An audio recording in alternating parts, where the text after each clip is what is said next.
اس کے لیے کسی سائنسی شہادت کی ضرورت نہیں۔ لہٰذا ان کے نزدیک قرآن پاک اور سائنس کا موضوع نہ صرف یہ کہ فضول بات ہے بلکہ ایک خطرناک بدعت ہے۔ بدعت اس کو بولتے ہیں جب کچھ نئی چیز نکالی جائے دین میں۔ بدعت ہے جس میں مسلمانوں کو ہرگز نہیں پڑھنا چاہیے۔ یہ تقریباً وہی بات ہے جو 17ویں صدی کے عیسائی پادریوں کا موقف تھا۔ مثلاً جب پہلی دفعہ سائنسدانوں نے کہا کہ زمین اپنی تخلیق میں اربوں سال پرانی ہے تو انگلینڈ کے لارڈ بشپ جو چرچ کے پادری ہوتے ہیں، نہ صرف اس نظریہ کی پرزور مذمت کی، یعنی کہ اس کو پوری طرح ڈینائی کر دیا، کہ بلکہ یہ بھی بتایا کہ زمین کی عمر صرف 6000 سال ہے۔ اس سے پہلے جب گیلیلیو نے کہا کہ زمین سورج کے گرد گھومتی ہے، گیلیلیو ایک سائنٹسٹ ہے، اس نے کہا تھا کہ زمین سورج کے گرد گھومتی ہے، تو چرچ نے اسے سزائے موت سنا دی، لیکن زندگی کی بھیک کی خاطر بیچارے گیلیلیو نے معافی نامہ لکھ کر دیا اور اپنے نظریات سے توبہ کی۔ لیکن بالآخر سائنس جیت گئی۔ چرچ کی ہار عیسائیت کی ہار ثابت ہوئی، اس کا نتیجہ آج کل کے مغربی لادینیت کی شکل میں ساری دنیا میں بھگت رہی ہے، ویسٹرنائزیشن کے روپ میں۔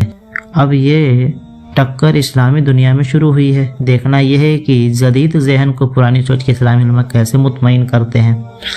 ان بزرگوں کے برعکس ایک دوسرا گروہ ان دانشوروں کا ہے جو اس مفروضہ پر کام کر رہا ہے، یعنی اس ٹاپک پر کام کر رہا ہے کہ جلدی ہی مسلمانوں کو سائنسی طرف سے قرآن حکیم کے بارے میں وہی چیلنج پیش آئیں گے جو 19ویں صدی میں انجیل اور تورات کو پیش آیا تھا۔ لہٰذا لادین سیکولر دانشور، یعنی کہ جو سیکولر کا جو چیلنج کا انتظار کیے بغیر اسلام کے علماء خود ہی قرآن کریم پر سائنسی کام کر رہے ہیں اور دنیا پر قرآن کی سائنسی عظمت واضح کر رہے ہیں۔ ان کے نظریہ کی بنیادی ہے کہ قرآن حکیم انجیل کی طرح انسانی تخلیق نہیں بلکہ یہ بہو اللہ تعالیٰ کا کلام ہے، اس لیے اس میں کوئی حقیقی سائنسی غلطی ہو ہی نہیں سکتی۔ بے شک ہم لوگ کا ایمان ہے، لہٰذا مسلمانوں کو سائنس سے ڈرنے کی ضرورت نہیں کہ قرآن پاک جھوٹا ثابت ہو جائے گا، بلکہ سچ تو یہ ہے کہ اگر سائنس کا کوئی مفروضہ قرآن حکیم سے ٹکراتا ہے تو وہاں سائنس غلطی پر ہوگی۔ یہ کانسیپٹ یہ ایک مان والے کے اندر ہونا چاہیے کہ ہمارے اللہ نے اور ہمارے نبی نے جو کچھ بتا دیا وہی سچ ہوگا۔ اگر سائنس ٹکراتا ہے تو سمجھے کہ سائنس غلط ہے۔ یہ ایک اسکیل آپ میجر کر سکتے ہیں۔ تو سائنس اگر ٹکراتا ہے اس قرآن سے اور حدیث سے تو سائنس غلط ہے۔ سائنس وقت کے ساتھ سدھار کرتا آیا ہے اور یہ زمانہ گواہ ہے اس کا۔ ڈرنے کی ضرورت نہیں، بلکہ سچ تو یہ ہے کہ اگر سائنس کا کوئی مفروضہ قرآن حکیم سے ٹکراتا ہے، یعنی کوئی چیلنج قرآن سے ٹکراتا ہے تو وہاں سائنس غلطی پر ہوگی۔ ان کا خیال ہے کہ سائنس اور قرآن پاک کے درمیان موافقت دے کر مشرق ہو یا مغرب ہر جگہ کے عقل سلیم رکھنے والے دانشور اسے متاثر ہوئے بغیر نہیں رہیں گے۔ اس لیے ان کے نزدیک فی زمانہ قرآن پاک پر سائنس کے حوالے سے ریسرچ اسلام کی بہت بڑی خدمت ہے، وقت کی اہم ضرورت۔ اور آگے بڑھتے ہیں۔ اس میں دیکھا جائے تو دونوں قسم کی اسلامی دانشور اپنی اپنی جگہ ٹھیک ہے۔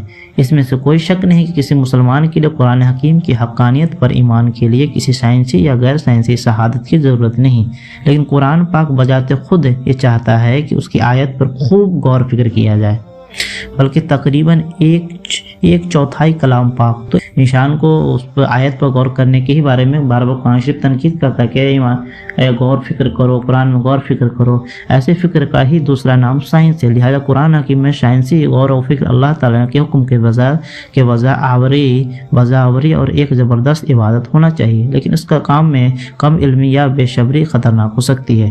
اس لیے یہ کام ایسے لوگوں کو کرنا چاہیے جو ایک خاص علمی مرتبہ رکھتے ہوں۔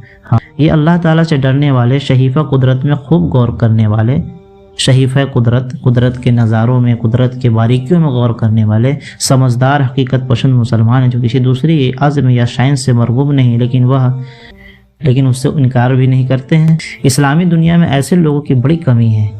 اس سے خلا کو پورا کرنے کے لیے کچھ ایسے بھی لوگ سامنے آئے ہیں جو بڑے پرجوش ہیں، لیکن ان کی قرآنی واقفیت اور سائنسی علم سطحی ہے۔ صاف ظاہر ہے کہ اس طرح کے جو سیلے، کم علم اور کم فہم لوگ اس نازک اور حساس موضوع کی کوئی صحیح خدمت نہیں کر سکتے، بلکہ الٹا بہت سی غلط فہمیوں کا باعث بن رہے ہیں۔ اس لیے کوئی بھی ایسے ہی تحقیق نہ شروع کرے خاص نالج کے ساتھ آئے اس میں تحقیق کی لائن میں۔ ان کے اسلام سے محبت اپنی جگہ قابل قدر ہے، لیکن مشورہ یہی ہے کہ وہ قرآن پاک اور سائنس دونوں کو اس وقت تک معاف رکھیں جب تک وہ علم کی پختگی کو نہیں پہنچتے۔